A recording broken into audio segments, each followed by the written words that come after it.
3 ತಿಂಗಳಾಯ್ತು, ಬಡ್ಡಿನೂ ಇಲ್ಲ, ಅಸ್ಲು ಇಲ್ಲ.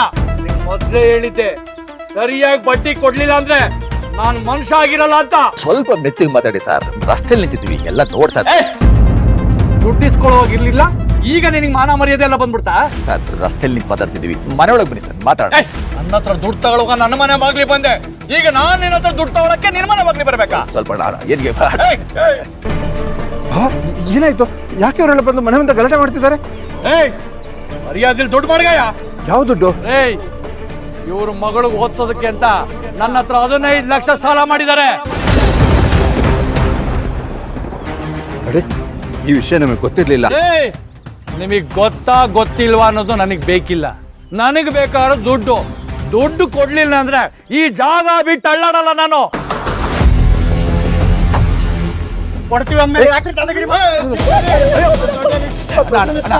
ನಾಳೆ ಕೊಟ್ಬಿಟ್ಟು ನಾಳೆ ನಾಳೆ ಅಂತೀಯ?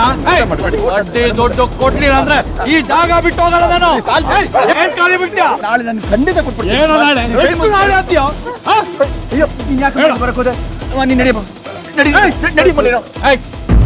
ಈ ಹುಡುಗಿಗೋಸ್ಕರ ತಾನೆ ನನ್ನ ಹತ್ರ ದುಡ್ಡು ಇಸ್ಕೊಂಡಿತ್ತು. ನೀನ್ ಒಳಗೋಗಮ್ಮ, ಹೋಗಮ್ಮ. ನಿನಗೆ ದುಡ್ಡು ಕೊಡೋಕೆ ಹೋಗ್ತಾ ಇಲ್ಲ ಅಂದ್ರೆ ನಿನ್ನ ಮಗಳನ್ನ ಏನು ಮಾತಾಡ್ತಿದ್ಯಾ? ನೋಡ, ನಿನಗೆ ದುಡ್ಡು ತಾನೇ ಬೇಕು.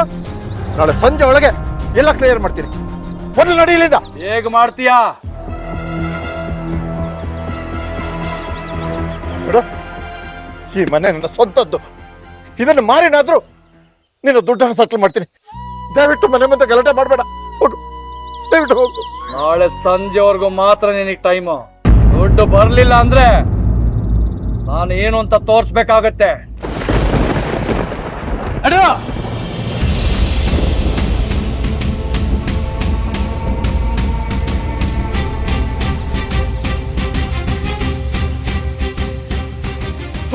ಏನ್ ಮಾಡ್ತಿದ್ದೀರಾ?